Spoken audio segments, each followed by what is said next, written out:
Hello everyone, our next topic is fundamentals. Now we are going to start with digital image representation. An image may be defined as a two-dimensional function, that is f of x and y, where x and y are spatial or plane coordinates and the amplitude of f at any pair of coordinates is called the intensity of the image at that point. The term gray level is used often to refer to the intensity of monochrome images. Color images are formed by combination of individual images. For example, in RGB color system, a color image consists of three individual monochrome images referred to as the red, that is R, green, that is G, and blue, that is B primary or component images.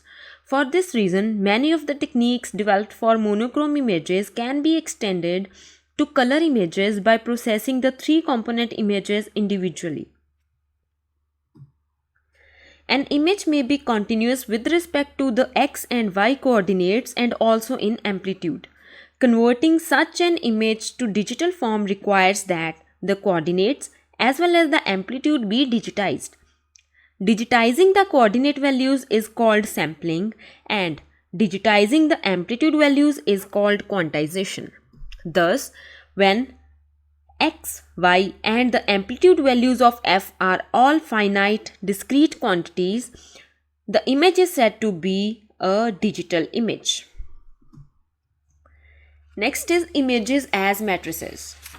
The digitized image function can be represented as a matrix as given below. So here the right side of this equation is a digital image by definition.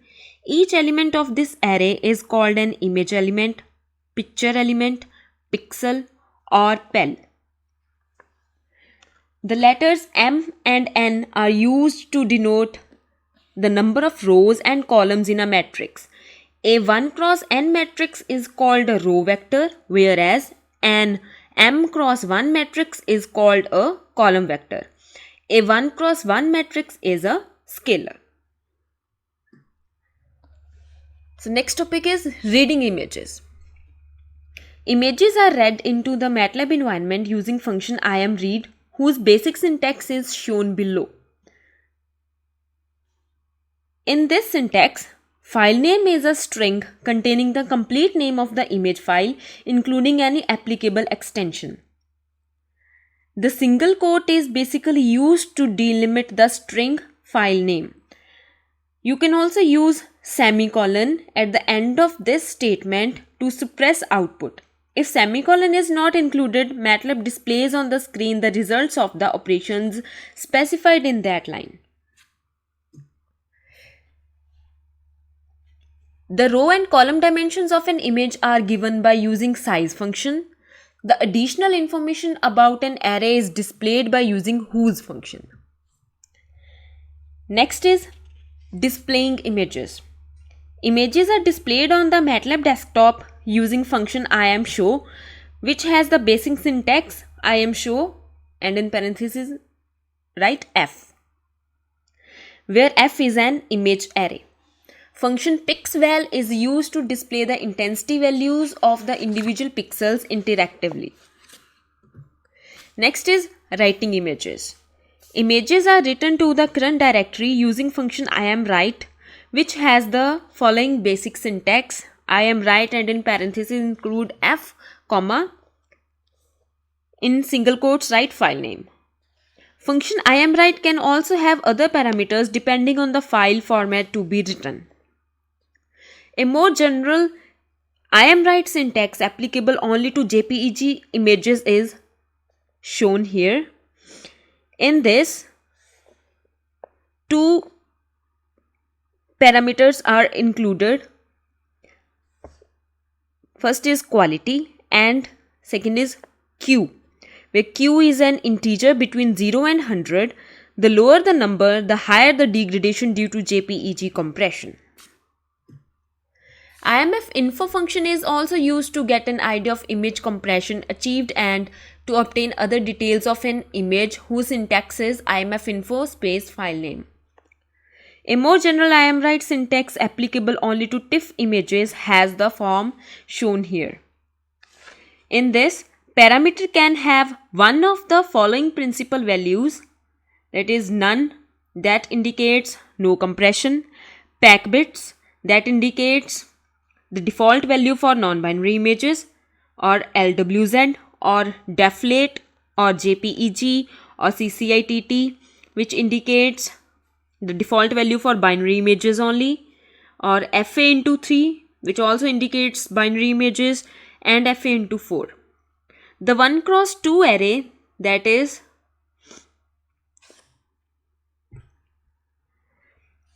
colres and rores, that is included in square brackets, contains two integers that give the column resolution and row resolution in dots per unit.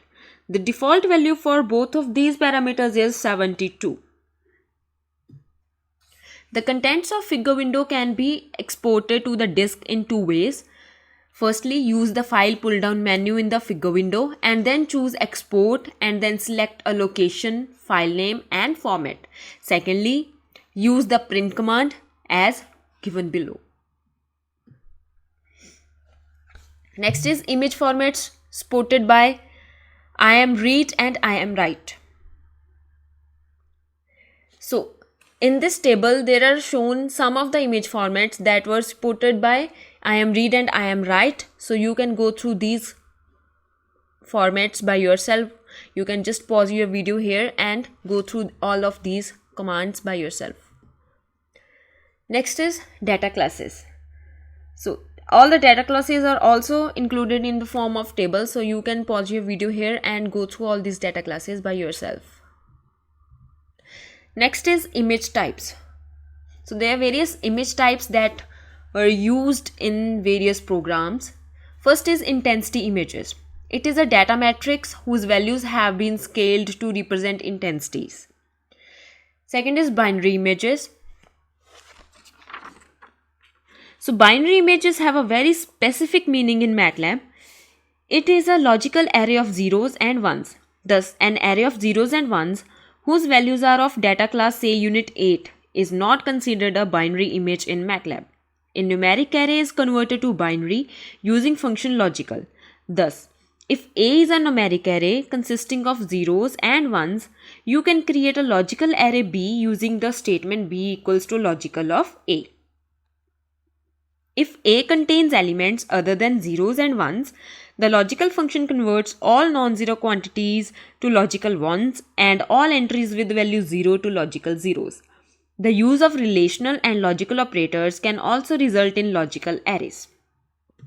To test if an array is of class logical, you can use the isLogical function as shown. In this, if C is a logical array, this function returns a 1, otherwise it returns a 0. Next is indexed images. It has two components, data matrix of integers that is denoted by X and a color map matrix that is map. It is displayed as IamShow X, map included in parentheses. So indexed images can also be displayed by using these two different statements. Next is RGB images. An RGB color image is an m cross n cross 3 array of color pixels. Each pixel is a triplet corresponding to red, green and blue components of an RGB image at a specific spatial location. Next is converting between data classes. So the general syntax to convert between data classes is B equals to data class name A, where data class name is one of the names of the data types. Next is converting between image classes and types. Here I have shown a table in which you can use different commands to convert it from image class to image type. So you can use these commands and you can pause your video here and go through these commands by yourself. Next is array indexing. MATLAB supports a number of powerful indexing schemes that simplify array manipulation and improve the efficiency of programs. So here first is vector indexing. An array of dimension 1 cross n is called a row vector. The elements of such a vector can be accessed using a single index value, which is called a subscript. Vectors can be formed in MATLAB by enclosing the elements separated by spaces or commas within square brackets. A row vector is converted to column vector and vice versa using the transpose operator. To assess blocks of elements, you can use MATLAB's column notation. Function linspace generates a row vector x of elements n, linearly spaced between and including elements a and b, whose syntax is x equals to linspace a, b, n included in parentheses. A vector can be used as index into another vector. Second is matrix indexing. Matrices can be represented as a sequence of row vectors enclosed by square brackets and separated by semicolons. Elements can be selected in matrices just as in vectors, but two indices can be needed, one to establish row location and the other for the corresponding column. The column notation is used in matrix indexing to select a two-dimensional block of elements out of a matrix. Selecting array dimensions. The operations of the form operation a, dim in parentheses is used to select various array dimensions. So here operation denotes an applicable operation, a is an array and dim is a scalar. Function ndims gives the number of dimensions of an array whose syntax is d equals to ndims of a. There are furthermore some important standard arrays that I have written here. So here zeros m, n is used to generate an m cross n matrix of zeros of class double. Ones m, n generates an m cross n matrix of ones of class double. True m, n generates an m cross n logical matrix of ones. False m, n generates an m cross n logical matrix of zeros. Magic m generates an m cross m magic square. Rand m, n generates an m cross n matrix whose entries are uniformly distributed random numbers in interval 0 to 1. Random m, n generates an m cross n matrix whose numbers are normally distributed random numbers with mean 0 and variance 1. So this is all in this lecture. In our next lecture, we will discuss about introduction of M function programming or M files. So this is all. Thanks.